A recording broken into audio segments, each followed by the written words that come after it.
Hey everybody, it's Jamie from No Getting Off This Train. I went to my local grocery outlet to find ingredients for a cheap Thanksgiving dinner. So today I'm going to make it all for you and show you that you can make a Thanksgiving dinner for pretty cheap.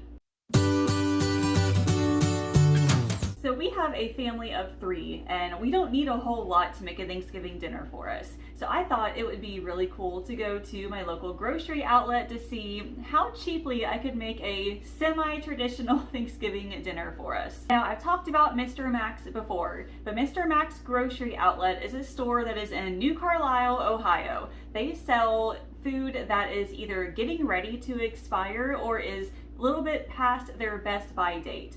A lot of that stuff, it's obviously still okay to eat a little bit past its prime. They sell all sorts of dried goods, they sell refrigerated items, they sell a ton of frozen items. And a lot of the things are like 50% off the regular retail price. So I go there, I used to go once a week, now it's a little bit less often, but I would go and buy lots of snack bars and crackers and things, stuff that I can get a whole lot cheaper there than at the grocery store. And seeing as how I wanted to do a frugal Thanksgiving video for you guys, I was like, I wonder what Mr. Max has that I can use to make a Thanksgiving dinner. So I wandered the store looking around. The first thing I wanted to look for was turkey.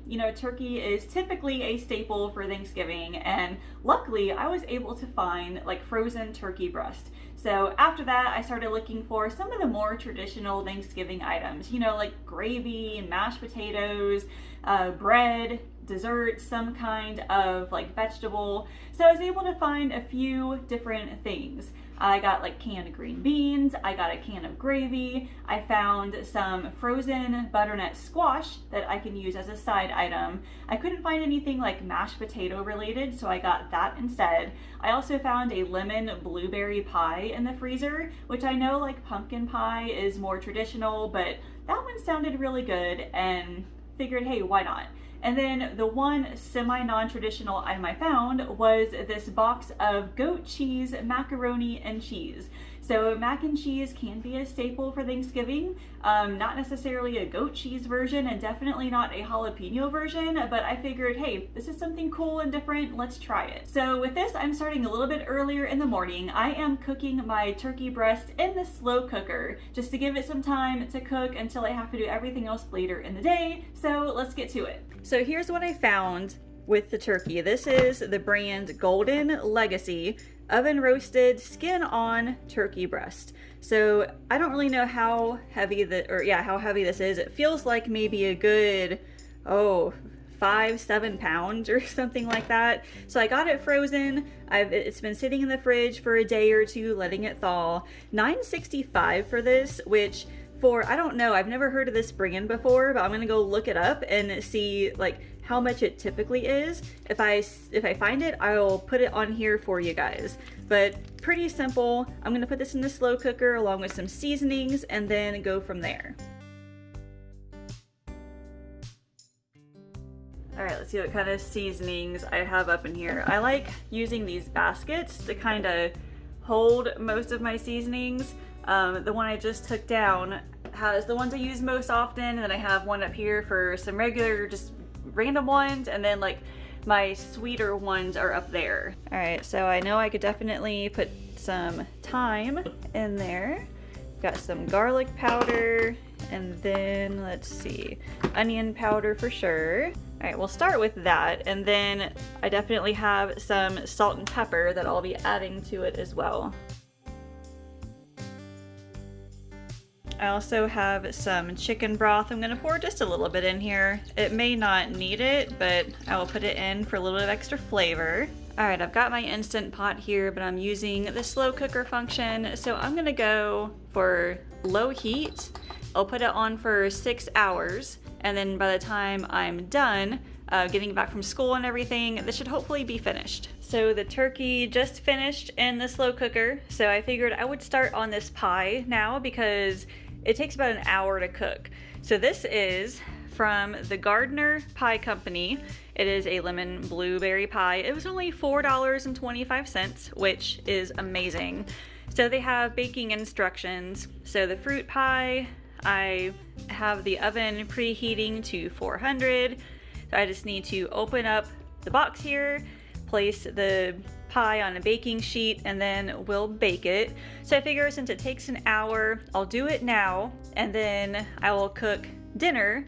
And by the time dinner is ready, like this will be done, we'll be able to enjoy dessert and it'll be great. All right, let's see what this thing looks like. I'm eating some string cheese. I'm eating some string cheese. It's really, really yummy. I love string cheese. Thanks, Allison. You're welcome. I mean, All these right. audience need something to entertain them, you know? Okay, so here's what the pie looks like. It's pretty cool. Now, this also says unboxed.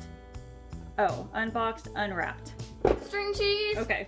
For some reason, I thought they needed this to stay on. I'm like, I don't think that's right. Because all of us love eating plastic, right? Yes. So, looks pretty awesome. You bake it from frozen. So I'll put it on this baking sheet here. And then once the oven is preheated, we'll put it in for an hour. Smells interesting. Okay, now let's check on the turkey. Instant pot. Slow cooker. Okay, Butter. well, it looks done. Let's get it out and try to slice it. Num num. I'm eating some string cheese. Eating some string cheese.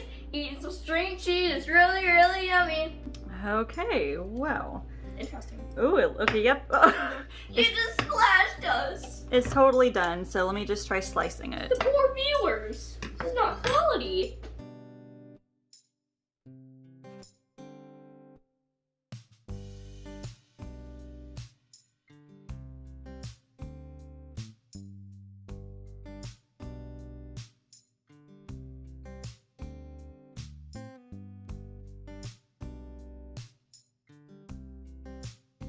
It's about time to start working on the other stuff now. So I've got my green beans and my gravy.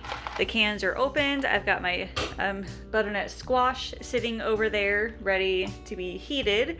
And then I've got my goat white cheddar jalapeno mac and cheese. So I just have to boil water and then add this to it, cook it. It's basically just like a box of mac and cheese. Just get that in there. And while we're waiting for the water to boil for that, I'm going to start on the green beans. So I figured I will cook them right here on the stovetop, put a little bit of butter in the pan, and then I'll cook the green beans here with a little bit of like garlic powder and salt and pepper.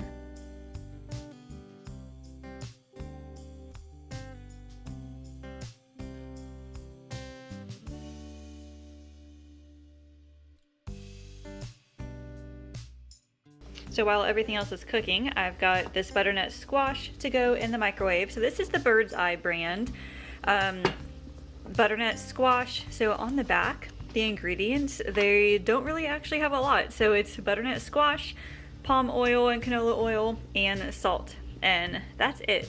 So I just have to vent this a little bit and then microwave basically 3.5 minutes, stir it, and then microwave again. So we will do that, peel it here. So that's what it looks like on the inside. We'll microwave it and then it will be ready.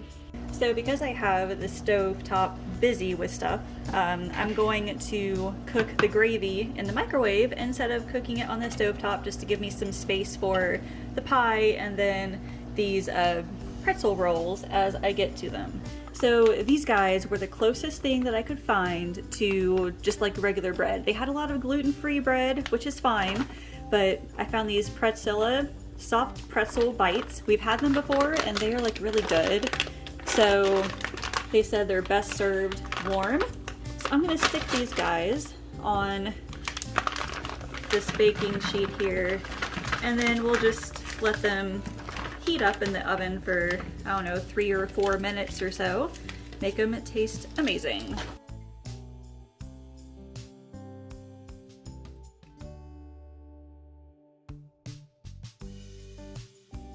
Okay, my pie looks a little burnt, but it's okay. I put it in for like 55 minutes. This said 50 to 55, and we'll just let it sit here for a while. I think it'll be okay though.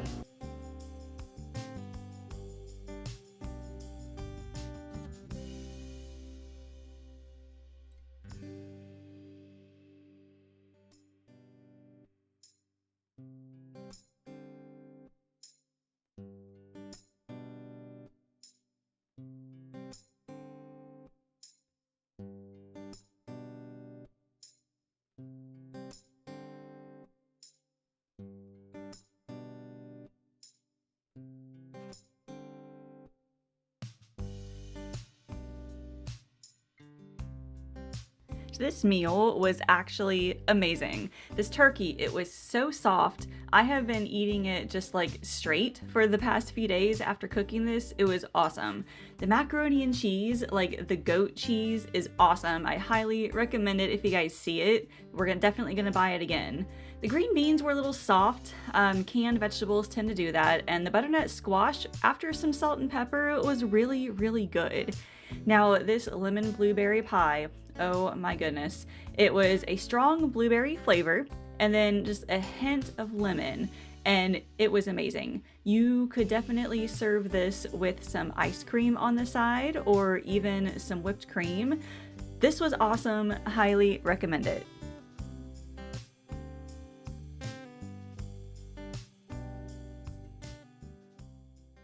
So our grand total for all of this food was $23.90, which for a Thanksgiving dinner for 3 people, like that is not bad at all. And I have so much turkey left over. So I made enough like for leftovers for us for a few days, but then I have like another huge container full of turkey that I'll probably just maybe like dice up and put in maybe an egg casserole or just eat it with breakfast or something. So hopefully this shows you that if you don't have a lot of different grocery stores around and you do have like a grocery outlet or maybe even like a dollar store or something, you can still find some really good items. You can still make a really good holiday dinner. It doesn't have to be fancy. Remember, the important part here is just the family that you're surrounded by. Now, with all that being said, leave me a comment and let me know, like, what is one thing that's always on your Thanksgiving menu? And it doesn't have to be traditional or anything. Like, we've been known to have like Chinese buffet as a Thanksgiving or a Christmas dinner, so there you go. So thank you all so much for watching. Make sure you share this video with somebody who might need some inspiration.